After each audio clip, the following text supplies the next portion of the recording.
صورة تخيلية للأقرب للواقع اللي حصل لمكتبة الآثار المصرية في متحف اللوفر.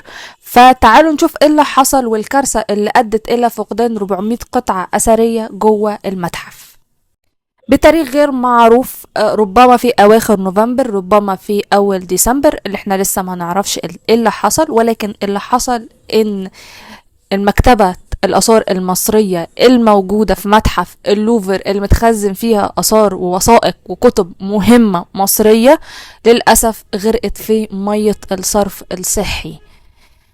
اللي حصل ان من فترة في ماسورة بتسرب او مواسير الصرف الصحي بتسرب وبتنقط، وتم ابلاغ المتحف ان في مشكلة، ولكن المتحف تجاهل تماما المشكلة وما نقلش القطع الاثرية سواء كانت من كتب ووثائق. انتم متخيلين احنا بنقول في تسريب صرف صحي او بتم ابلاغ المتحف ان في تسريب صرف صحي، المتحف وادارة المتحف اللوفر تجاهلت تماما اللي بيحصل وسابت المقتنيات من الكتب والوثائق موجودة في المكان وما صلحتش العطل. فايه اللي حصل؟ ان العطل ده تفاقم لحد ما حصل انفجار في ماسورة الصرف الصحي وتدافعت المية بغزارة جوه مكتبة الآثار المصرية في متحف اللوفر، مما أدى إلى غرق 400 قطعة أثرية مصرية. احنا بنتكلم على الآثار عبارة عن ايه؟ عبارة عن كتب ووثائق، وللأسف الشديد احنا بنتكلم على الأخبار المتداولة ان حصل تلفيات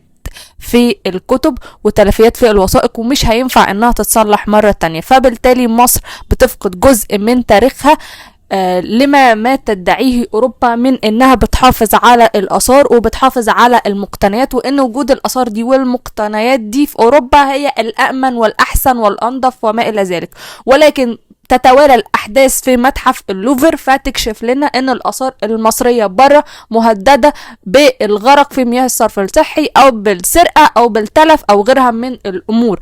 فبالتالي حجج أوروبا قد تلاشت تماما على ان الاثار دي تفضل موجودة عندهم. فمن حق مصر انها تطالب بعودة اثارها مرة تانية، لان ده بيؤدي بشكل او باخر ان مصر بتفقد جزء من تراثها وجزء من تاريخها بشكل متعمد. احنا بنتكلم دلوقتي ان اصبحت حوادث سرقة الاثار وتلفيات الاثار واضحة جدا وباينة جدا. في حد مستهدف التاريخ المصري، في حد عاوز يعمل تلفيات للتاريخ المصري وان هو يشيل جزء كبير من تاريخ مصر ويخفي تاريخ مصر. فاحنا مش فاهمين ايه اللي حاصل.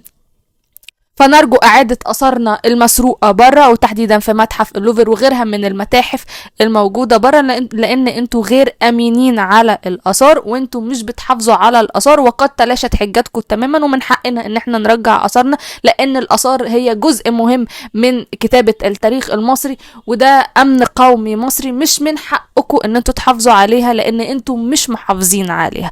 طبعا ده غير كمان ان في مشاكل فنية كبيرة جدا في متحف اللوفر، والمتحف يتجاهل تماما المشاكل دي، وان قطع كتير اثرية موجودة جوه المتحف مهددة انها يتم تلفها بسبب المشاكل الفنية الموجودة جوه المتحف، وان المتحف مش راضي ان هو يعمل ترميمات وحاجات جوه المتحف. بيقول ان هو ما عندوش ميزانية.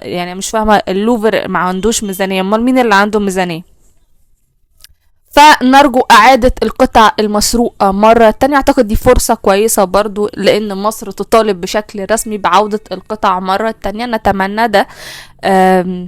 ومن رأيكم هل في مؤامرة لإخفاء وطمس